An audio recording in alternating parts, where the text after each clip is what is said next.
तो आपको भले दिखे नहीं कि क्या अंतर आ रहा है, लेकिन आप 10 साल में देखेंगे, 15 साल में देखेंगे कि जो बच्चे निकल के आएंगे, क्योंकि हम जो करते हैं वो हमारे बच्चों के माध्यम से आता है, तो वो तुरंत नहीं आता है, वो लगता है समय आएगा, समय और अच्छा हो रहा है, बढ़िया काम हो रहा है।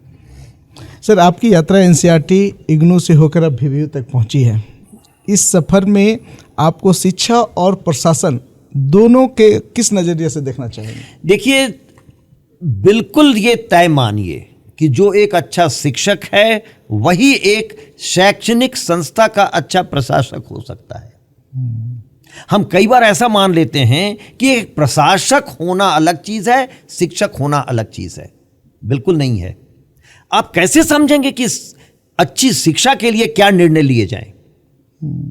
और ये आज की बात नहीं है, ये 5000 साल पुरानी बात है। जब आपके गुरुकुल थे और आप उनकी प्रथाओं को जाके देख लीजिए, आपको पता चलेगा कि वहां जो आचार्य थे वही प्रशासक भी थे संस्था के, वही तय भी करते थे। तो ये बिल्कुल अलग नहीं है। ये डिस्ट्रिक्ट एडमिनिस्ट्रेशन नहीं है, ये पुलिस नहीं है कि हमको जानना है कि क्रिमिनल का एटीट्यूड क्या होता है।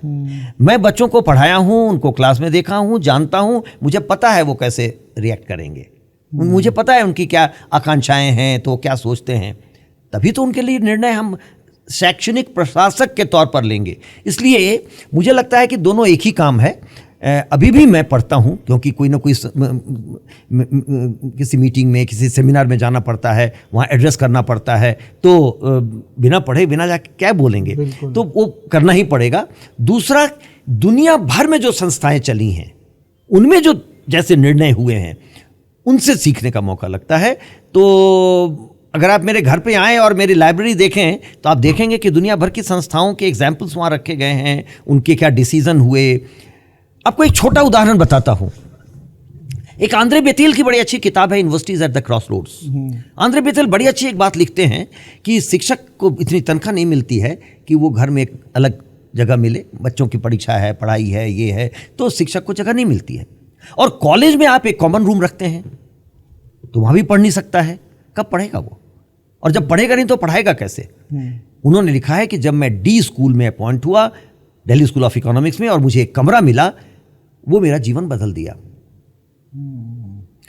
जब राष्ट्रीय शिक्षा नीति में मुझे शिरकत करने का मौका लगा तो मैंने उसमें इस बात को डलवाया कि शिक्षक को हाउस दीजिए, एकोमोडेशन दीजिए, और नहीं दे पा रहे हैं तो एनहांस्ड HRA दीजिए।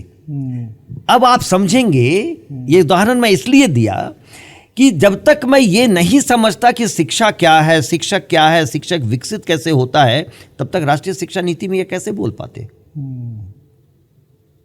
ऐसे तमाम उदाहरण आपको राष्ट्रीय शिक्षा नीति से हम दे सकते हैं जो मेरे स्वयं के अनुभव थे, जिसको मैं वहां पर इसलिए डाल पाया क्योंकि मैं शिक्षक था, मैं वो उन चीजों से गुजरा था।